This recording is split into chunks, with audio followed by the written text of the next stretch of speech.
एक और बड़ी खबर का सीधे रुख कर रहे हैं महाराष्ट्र पर सूत्रों के हवाले से। इस वक्त की एक और बड़ी खबर, शिवसेना के 14 सांसद पार्टी छोड़ सकते हैं। ये उद्धव ठाकरे के लिए एक और बड़ा झटका होगा। एकनाथ शिंदे के बेटे श्रीकांत शिंदे भी पार्टी छोड़ सकते हैं। ये तो खैर पहले से ही तय था कि पिता ने पार्टी छोड़ी है, तो बेटा जिस तरीके से बयान दे रहे थे उससे लग रहा था कि वो भी जल्द पार्टी छोड़ सकते हैं। सूत्रों के हवाले से खबर है, क्योंकि कल एक बैठक हुई थी, उसमें भी श्रीकांत शिंदे नहीं पहुंचे थे। ये बड़ी खबर, यानी कि उद्धव ठाकरे को एक और बड़ा झटका लग सकता है। सूत्र ये जानकारी दे रहे हैं कि 14 सांसद जो हैं एकनाथ शिंदे के संपर्क में हैं और वो पार्टी को अलविदा कह सकते हैं। यहां पर वजूद पर खतरा है, अस्तित्व पर खतरा है, वर्चस्व पर खतरा है शिवसेना के। क्या उद्धव ठाकरे बचा पाएंगे शिवसेना को?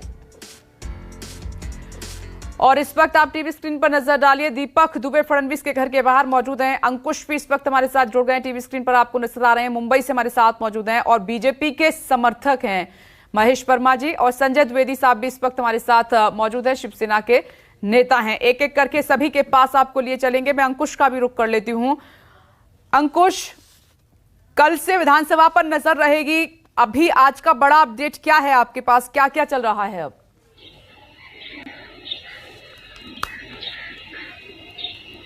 देखिए, बड़ी अपडेट फिलहाल दो है कि सबसे पहले कि जिस तरीके से बगावत हुई है शिवसेना में, 55 विधायक थे उनके पास और 39 जो है वो शिंदे के साथ गुवाहाटी चले गए थे। तो इस तरीके की बड़ी बगावत पहले शिवसेना के में नहीं हुई है। इसके पहले भी कई सारे जो नेता है शिवसेना के, बड़े नेता है, चाहे उसमें बगावत कर चुके हैं, राज ठाकरे पहले कर चुके हैं, नारायण राणे कर चुके हैं, छगन भुजबल कर चुके हैं, लेकिन इतने बड़े पैमाने पर बगावत और पार्टी में टूट नहीं हुई थी। इसके चलते, इससे सबक लेते हुए अभी शिवसेना ने क्या किया है, जो हमारे सूत्रों द्वारा जो जानकारी मिली है, जितने भी बचे हुए जो विधायक है और जो सांसद है और जो पद अधिकारी है, जो मुख्य पद पर है शिवसेना में, उनसे एक प्रतिज्ञा पत्र यानी एफिडेविट साइन कराएगी पार्टी। और इस एफिडेविट में यह लिखा होगा कि उनका पूरा भरोसा है ठाकरे परिवार पर, ठाकरे परिवार के वो निष्ठावान है, वो पूरे कट्टर समर्थक है ठाकरे परिवार पर, और जो भी फैसला लिया जाएगा पार्टी द्वारा उनको मान्य किया जाएगा। तो ये इस तरीके की एफिडेविट यहाँ पर साइन कराएगी शिवसेना अपने सारे पदाधिकारियों से, जो बचे हुए उनके पास एमएलए और सांसद है। तो ये एक बहुत बड़ी अपडेट है कि शिवसेना अपनी सबक लेते हुए शिवसेना इस तरीके का प्रतिज्ञा पत्र अपने सभी जो बचे हुए पदाधिकारी उनसे ले गई। अब देखते हैं इस प्रतिज्ञा के जरिए जो जाने वाले हैं उनको उद्धव ठाकरे रोक पाते हैं या फिर नहीं, क्योंकि ये तो अब शिवसेना के अस्तित्व पर ही खतरा है। हालांकि लगातार कह रहे हैं शिवसेना लीडर संजय द्विवेदी जी। महेश वर्मा जी बीजेपी नेता हमारे साथ मौजूद है, मैं आपका रुख करूंगी वर्मा जी, लेकिन उंगली उठा रहे हैं संजय द्विवेदी जी। तो संजय जी, आप कह रहे हैं कि विधायक एमएलए बागी हुए हैं, वो पार्टी छोड़कर गए हैं, लेकिन असली शिवसैनिक वो नहीं है, संगठन को नहीं तोड़ सकते, पार्टी को नहीं तोड़ सकते। यहां पर ये प्रतिज्ञा पत्र फिर क्यों साइन कराया जा रहा है, अगर ऐसा कुछ नहीं है तो? देखिए, हर चीज की हम आपको इस बारे में जानकारी नहीं देंगे, लेकिन जो अभी आप करें 14 सांसद टूट रहे हैं, तो 15 सांसद कल मीटिंग में थे। श्रीकांत शिंदे अगर जाते हैं पार्टी छोड़ के, तो उनकी सत्ता चली जाएगी, पहली बात। और जो संवैधानिक सरकार उन्होंने पार्टी तोड़ के बनाई है माननीय शिंदे जी को, उनको मेरा अभिवादन, नमस्कार। और माननीय देवेंद्र फडणवीस जो मुख्यमंत्री बनने जा रहे थे, लेकिन संगठन की बात मानकर मुख्यमंत्री बन गए, उनको मेरा अभिवादन।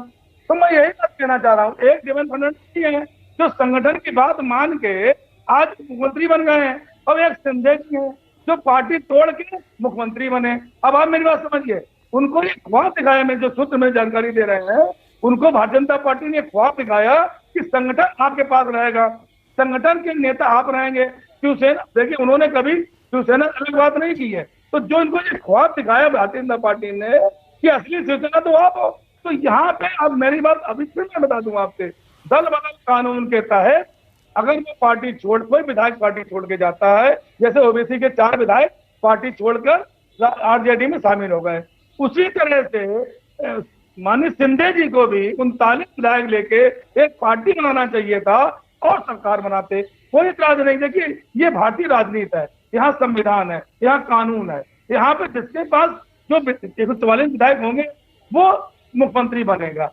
अगर इससे पहले हमारे पास थे तो हमारे उद्धव ठाकरे मुख्यमंत्री बने थे। अब अगर भारतीय जनता पार्टी ने 2.5 साल गठबंधन कर लिया तो दादा देवेंद्र फडणवीस जो है वो उपमंत्री नहीं बनते, वो मुख्यमंत्री बनते।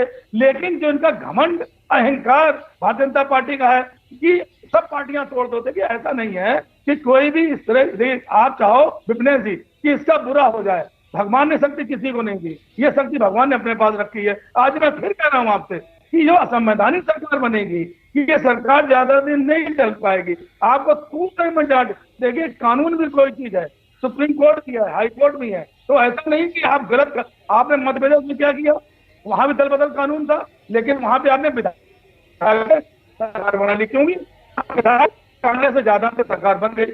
यहाँ पे मैं बार-बार ठीक है, यानी कानूनी लड़ाई की आप बात कर रहे हैं, थोड़ी आपकी ऑडियो भी डिस्टर्ब हुई है, मैं उसको ठीक कराती हूँ। संजय द्विवेदी जी, महेश वर्मा जी, कानूनी लड़ाई की वो बात कर रहे हैं। कानूनी लड़ाई अगर हम जीत गए, जो संजय द्विवेदी कह रहे हैं, तो फिर तो बड़ा झटका रहेगा एकनाथ शिंदे के लिए, सरकार के लिए। नहीं, कानूनन तो ये बिल्कुल गलत है। गैर कानूनी तरीके से सारा काम इन्होंने और गैर संवैधानिक तरीके से जो इन्होंने काम किया, अभी इन्होंने 350 निर्णय लिए, अल्पमत में सरकार थी और ये ऑन रिकॉर्ड है। तो सवाल यह है कि गैर कानूनी और गैर संवैधानिक और कोर्ट कचहरी के निर्णय को जो है सामने रख के अब बात करने का टाइम चला गया। क्योंकि लोकतंत्र में या सरकार के लिए जो जरूरत है विधानसभा में, उसको कोई भी कोर्ट कचहरी देखेगी और वो संख्या पूरी है, तो उसके विषय में अब इस तरह की बात को करना ये बेईमानी है। और लोकतंत्र का जिस तरह से इन लोगों ने माहौल उड़ाया महाराष्ट्र में, मुझे लगता है कि उससे बड़ा हास्यास्पद और निंदनीय कृत्य जो है, मैं समझता हूँ न कभी इस देश में हुआ था और न कभी होगा। अब रही बात कि भाई जिस तरह से महाराष्ट्र की राजनीति को जो है दिखाया और समझाया जा रहा है, मैं उससे इतर बात मैं जरूर कहूँगा। देखिए, महाराष्ट्र की ज़रूरत क्या है?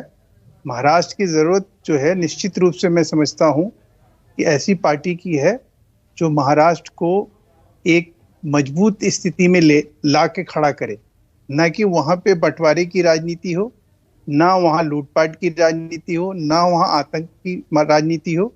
आप देख लीजिए कि पिछले 3 साल में या 2.5 साल में जिस तरह से वहाँ आतंकवाद, भ्रष्टाचार, व्यभिचार, किस तरह से क्या क्या नहीं हुआ। कभी एक्टर मर रहा है, कभी एक्ट्रेस मर रही है, कभी ड्रग्स मिल रहे हैं, कभी ड्रग्स के सेवन करने वाले लोग मिल रहे हैं। नहीं, एक मिनट रुकिएगा, मैं ये जो बीजेपी की रणनीति है उस पर मैं एक सवाल आपसे पूछना चाहती हूँ। आपने एक तीर से कई निशाने साधे हैं। एक तो जो बाला साहब ठाकरे की विरासत थी उसको आपने समेट दिया, दूसरा ये कि एकनाथ शिंदे के जरिए आपने उद्धव ठाकरे की ताकत को कम कर दिया, तीसरा ये कि एकनाथ शिंदे के जरिए आपने मराठाओं को अपनी तरफ करने की कोशिश की है, चौथा ये कि एक राज्य में 2 बड़ी हिंदुत्व पार्टियां नहीं रह सकती। यानी शिंदे को आगे करके बीजेपी ने पूरा अपना प्लान तैयार किया है। देखिए, राजनीतिक पार्टी होने के नाते देखिए राजनीति जो है सेवा भी है और सरोकार भी है। मैं इस चीज को अच्छी तरीके से इंडोर्स करता हूं। जो आपके सवाल है बहुत लाजमी है। ऐसे हालात में जो स्थिति परिस्थिति का निर्माण हुआ है, विघ्नेश जी आपका सवाल जायज है, लेकिन सवाल यह है कि ऐसे में बीजेपी के पास रास्ता क्या था? जो जिस तरह का जनादेश था 2019 में, जो मतदाता अपने आप को ठगा हुआ महसूस करता था, या ये कह लीजिए कि हम जिस प्रकार से 2019 में जाके प्रधानमंत्री का फोटो और दूसरी तरफ बाला साहब ठाकरे का झंडा और फोटो लगा के हमने वोट मांगे, और उन्हीं वोटरों के पास हमें 2024 में जाना था, वो हमें क्या आईना दिखाते, वो हमें क्या बताते, वो हमें क्या समझाते? तो सवाल ये था कि आज की डेट में कहीं ना कहीं उसको भी हमें जस्टिफाई करना था। और सबसे बड़ी विघ्नेश जी चुनौती जो आज की डेट में हमारी, जो बीजेपी का, भाजपा का एक संकल्प है, मैं फिर दोहराता हूं कि इस देश से परिवारवाद और वंशवाद की राजनीति को खत्म करना है। जब तक आप ये खत्म नहीं करिएगा, ना भ्रष्टाचार खत्म होगा, ना आतंकवाद खत्म होगा, ना इस देश में कोई तरक्की हो सकती है। एक परिवार और एक वंश जो है वो। लेकिन महेश वर्मा जी बताइए, फिर हिचक कर बोलने की जरूरत क्या है? प्लान पूरा बीजेपी का है, तो फिर ये क्यों बीजेपी के नेता कह रहे हैं कि ये तो अंदरूनी मामला है शिवसेना का? आपने एकनाथ शिंदे को आगे करके अपना पूरा प्लान एग्जीक्यूट किया है, रणनीति पूरी एग्जीक्यूट की है। नहीं, एकनाथ शिंदे हमारे, आप फिर समझने की कोशिश करिए। एकनाथ शिंदे जो है वो शिवसेना को बचाने की, शिवसेना अगर एकनाथ शिंदे अगर ऐसा नहीं करते, शिवसेना नहीं बच पाती। आप देखिए ना, प्रत्यक्षम किम प्रमाणम। वही उद्धव ठाकरे जब मुख्यमंत्री बनते हैं तो बाला साहब की तस्वीर गायब होती है, और जब वो मुख्यमंत्री जो है संकट में आते हैं, जब उनकी कुर्सी छीनती नजर आती है, तो अपने पीछे उनकी तस्वीर लगाते हैं। उनके नाम से 32 परियोजनाओं की अनाउंसमेंट होता है, 1 रुपया उनके नाम से खर्चा नहीं कर पाते हैं, किसी आदमी को एक पैसे का लाभ नहीं मिल पाता है। ये अपने आप में जाहिर करता है। और तीसरी जो सबसे इम्पोर्टेंट बात है कि सांसद जो है 15 सांसद जो ये कह रहा है कि 15 सांसद जो है शिवसेना के साथ हैं, मैं आपसे पूछना चाह रहा हूं कि अगर यही बात होती तो उन 15 सांसद जो है संजय राउत की तरह बोलते तो कहीं नजर आते? क्यों उन्होंने समर्थन नहीं किया आपके इस बात का? क्यों इस एकनाथ शिंदे का किसी ने विरोध किया? चलिए सुन लीजिए, किसी ने किसी तरह से कोई चीज सुन लीजिए, एकनाथ शिंदे जी जो कर रहे हैं वो गलत है?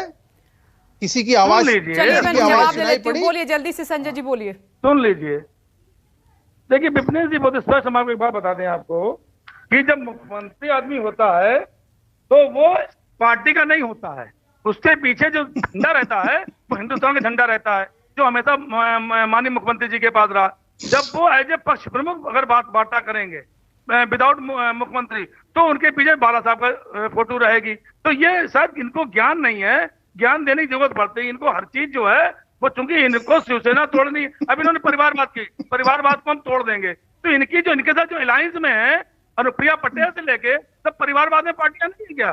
तो अनुप्रिया पटेल को तोड़ेंगे ये, मैं और पार्टी में नहीं गिरा दूं क्या? अरे भाई ये राजनीति बंद कर दो, घटिया राजनीति, घटिया मानसिकता, झूठ मानसिकता, इससे कोई फायदा नहीं होने वाला है। आप विपक्ष में ईडी लगवाते हैं, सीबीआई लगवाते हैं, आपके गुजरात में करोड़ों रुपए का ड्रग्स मिल रहा है, आपने कोई ध्यान दिया? आप बंबई में 5 ग्राम के पीछे पड़े हैं और जिसके ऊपर आरोप लगाते हैं वो उसको बरी किया जाता है। तो भैया ये राजनीति छोड़ दीजिए ना, आप मेरी मुख्य बात पे आइए। जो सरकार ये बनी है असंवैधानिक सरकार है, महामहिम राज्यपाल जी ने अपना जो गरिमा होती है उस गरिमा को भी खत्म कर दिया है। मैं तो कहता हूँ गरिमा हमेशा बना के रखनी चाहिए है। कानून के आप संविधान की मानी प्रधानमंत्री जी दंडवत करके प्रणाम करते हैं। जब से 2014 सरकार बनी है आपकी, आपका विपक्ष पे यही हमला, ईडी लगा दो, सरकार बनाओ, जहां विपक्ष में सरकारें थी। चलिए आप सरकार कितनी गई, आप भी तो नेता चेंज करके, मुख्यमंत्री चेंज करके बनाते हैं ना। नहीं संजय द्विवेदी जी, जो बागी हुए हैं उन कितने नेताओं के पीछे ईडी और आईटी लगी थी, ये मैं जवाब लूंगी। निकाल लीजिए ना, मैं तो कह रहा हूं। महेश वर्मा जी से मैं जवाब लूंगी, लेकिन इस नमस्कार, मैं हूं मानक गुप्ता। अगर आपको हमारा ये वीडियो पसंद आया हो तो इसे लाइक और शेयर जरूर करें, और हाँ, हमें सब्सक्राइब और फॉलो करना ना भूलें ताकि आप देश और दुनिया की कोई खबर मिस ना करें। तो जुड़े रहिए हमारे साथ और देखते रहिए News 24।